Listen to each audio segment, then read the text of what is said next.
Morning. Well, I read in the paper that a guy in his late 20s, I think it was, a good, decent job, electrician, he's realised how expensive it is to buy a house. So what he's done is he has bought a double-decker bus. Kitted it out. I think they says he spent around 3 or 4 grand buying the bus, and he has spent another maybe 7 grand turning it into a residence. But this is what got me. There's a lot of restrictions. You think you're free, but you're not. If you really think about it, what can you do without the government's approval? He's done this bus up so that he can live in it with his girlfriend. His girlfriend is a young girl. She can't be happier. She's so excited. And he is currently living on farmland. Farmer's land. He's paying the farmer, obviously, some sort of rent allowance so he can stop on his land. I don't know if he's got electric hookup or anything like that. Maybe he has, maybe he hasn't. But his aim is to buy his own land and put his bus on it and live there. But the funny thing is, it's not as simple as that. It should be. If you buy your own land, you shouldn't have any problems. You can do what you want. You can fucking, as long as you're not bothering anyone. Obviously, you can't put a racetrack on there. He just wants to live on there. So he's got somewhere to put his bus, because you can't park a bus on the side of the road and live in it. You can't find a country lane like that, nice and quiet. Maybe the road doesn't get used very often. Maybe it gets like 15 cars up it a month, this country lane. Yeah, he wants to buy some land so he can live on there. Quite a nice idea. All that land to yourself. You get like a good acre or two for maybe 20 grand. To do that, you've got to actually get permission, planning permission, to put a bus on there. You're not building anything. You're just using the land to park your vehicle. Yet you still need planning permission.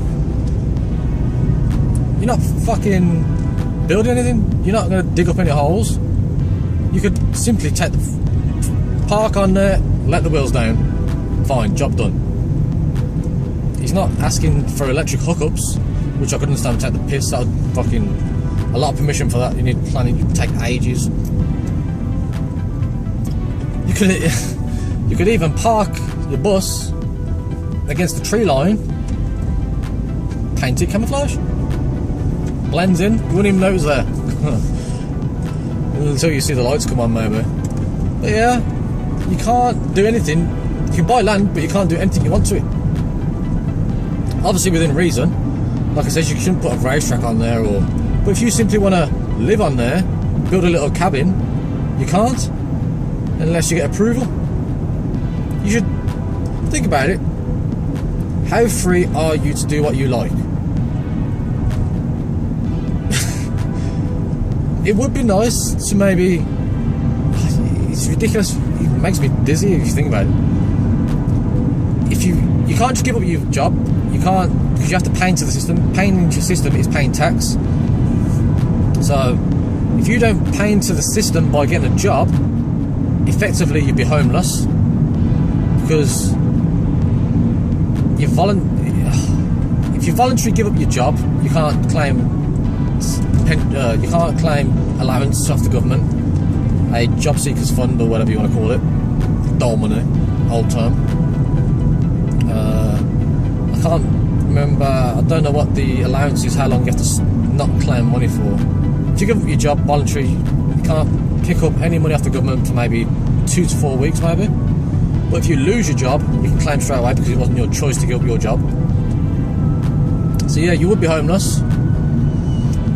But then you could say, I will go and live with a friend until they give me somewhere to live. But if you live with a friend, you can't you're not an emergency, you have somewhere to live, you can't claim for housing, you can't put your name down on the waiting list, especially if you're male.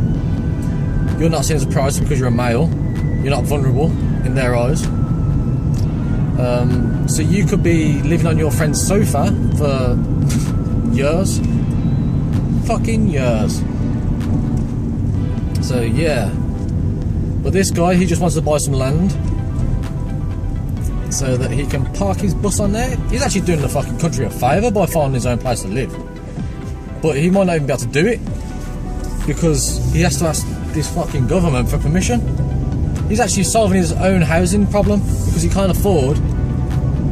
It's not even because he can't afford it, probably. It's because he realises how expensive it is. It was pointed out that once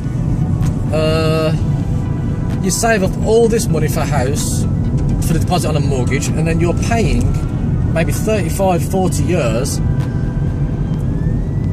You're paying to own that house, not right there and then. You're paying to own it in 35 to 40 years. You don't own it until that period, until you have paid it off.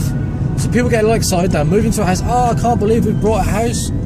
Yeah, you're fucking living there, but you don't own it.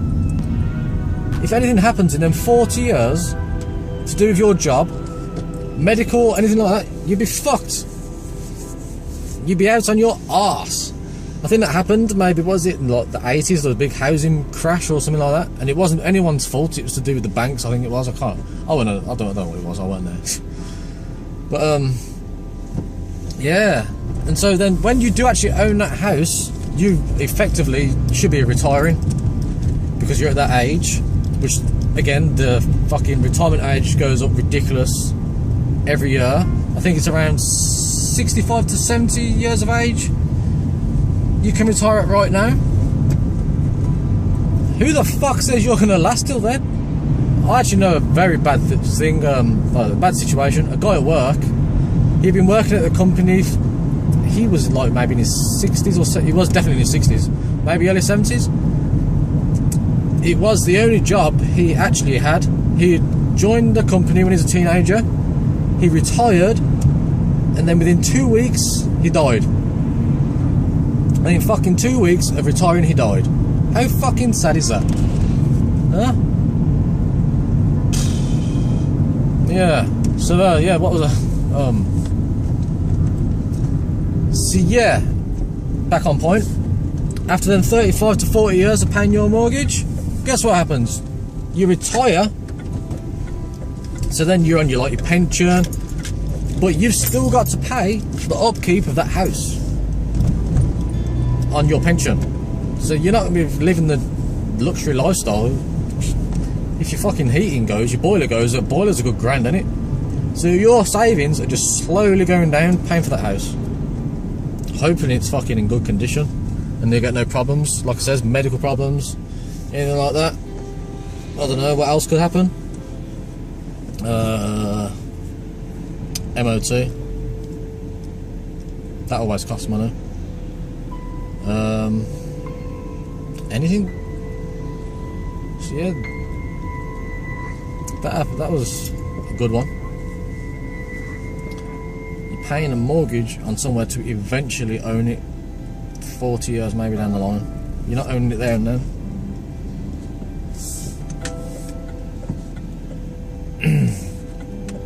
And then, for fuck's sake,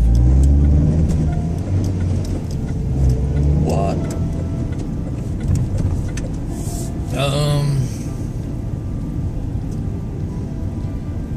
Yeah, the retirement just keeps going up and up and up. And a lot of people probably don't fucking make it to retirement. It's the biggest con, that is. I can't see how it makes any sense. 7 days in a week. Stay with me on this. This can be fucking technical. 7 days in a week. Yet we are convinced that working 5 days of those to make a living, we get a reward of having 2 of those days off. Out of 7 days of the week, we get 2 days off, we earn those. How the fuck does that make any sense? That's less than half the week. So that maths there? I don't know if I should say it again, because it's fucking technical, that is. I can't see how everyone's brainwashed. And if you work part-time, you kinda have to get by. If you want to have more days to yourself a week, you can struggle. Because working part-time is fucking hard if you want to find somewhere to live yourself. And then if you have like a little side job going on, you have to tell the government, otherwise you're seen as scamming the system. Yeah. But we're all convinced that we should be working. Is this a queue? Oh, we're behind a bus. That's alright. I thought it was a massive queue then. But yeah, you've got to work full time if you want to have a life. And then it's just everything just fucking doesn't make sense. You work full time. You probably stay where you work all week to pay for somewhere. You spend more time basically at work than you do in your own house probably that you're working for. I don't know if it's coming across that I don't enjoy this fucking country. Oh, why don't you fucking leave then? Well, we all have responsibilities. And in some countries you're not even welcomed anyway. This is the only country, that's why everyone fucking comes here and fucks it up. Pardon my language.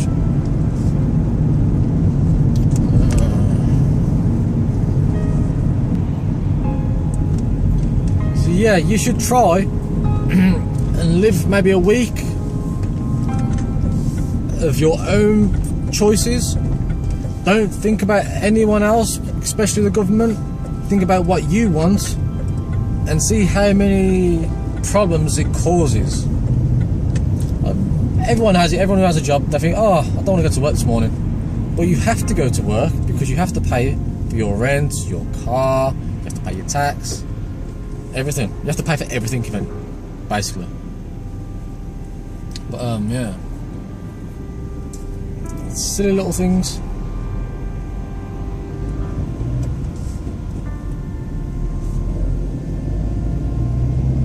That'd be good actually, yeah. I don't think anyone has the balls simply to just do what they want all week. If you I say that, and if anyone does it, give me a comment. Let me know what problems happened, how the government weave their way into your decisions, because that's the main thing that'll pop up. Oh, I wonder if I'll get in trouble for this. I wonder if I get in trouble for that. It's like even having a car should be seen as having a luxury that you earn. But then, obviously, you have to pay your insurance, you have to pay for petrol, you have to pay for tax, you have to pay for MOT. I mean, everyone knows that the roads aren't the fucking best condition, but you still pay your tax, which I believe goes towards making our roads nicer. But say you didn't want to have an MOT for a year. Say you thought, nah, my car works fine, I don't need to go and get an MOT. It's 30 to 40 quid maybe. It's a little... Your car might work fine in your eyes. The simplest thing, like say your headlight... This happened to me on my MOT. My headlight was a squiff. It wasn't... The stupid little parameters, I understand it's to stop you blinding people when you're driving down the road. But say your headlight is actually lower than it should be, fail MOT for that. But obviously, the car still works fine. So say you didn't want to get a retest for that. Like, nah, my car's fine, I ain't fucking paying. That's ridiculous. I'm paying you 20 odd quid to fix that labour cost. Your car technically isn't roadworthy. And that's what the government wants you to have, is a roadworthy car, even though your headlight's fucking fine. But if it's an inch too low, you better fucking get that tested, mate. Come on. Oh, what's going on here? Is he going there? Fucking hell. Yeah, so I can't remember what I was talking about now. I'll have to review this and give it a title. This is just I'm popping to the shop. I'm going to get some food. Yeah, I might just feel like walking out the shop without paying today. Yeah, well, I'm a bit tired. Y'all get yourself arrested, son. Arrested for shoplifting. I forgot my wallet. I've come all this way. I forgot my wallet. Just do us a favour. I'll come back tomorrow. No, that is illegal. Taking goods without paying. But you fucking take my tax every week without asking me if I agree. You know? And your petrol price is fucking hell. I actually seen it the other day. Went to work in the morning. Example, the petrol was maybe 1.11. Come home in the evening. Exact same petrol station. I think it went up 3 pence. Changed during the day. They must have fucking got their petrol delivered and thought, whoa, we've had to pay a bit more on the way here. We got stuck in traffic, we need to pay for this fuel that the tanker used. I don't see how it can change in the day or during the day. The fuel's already been delivered. And I believe the big fuel companies pay for their petrol years in advance, so there's actually no reason for them to make their prices go up because they've already paid for it. That fuel that you're buying was paid for a minimum of 2 years in advance. That's what I heard anyway. So I am now at the restaurant. So I will say adios. It's been nice talking to you. Ciao.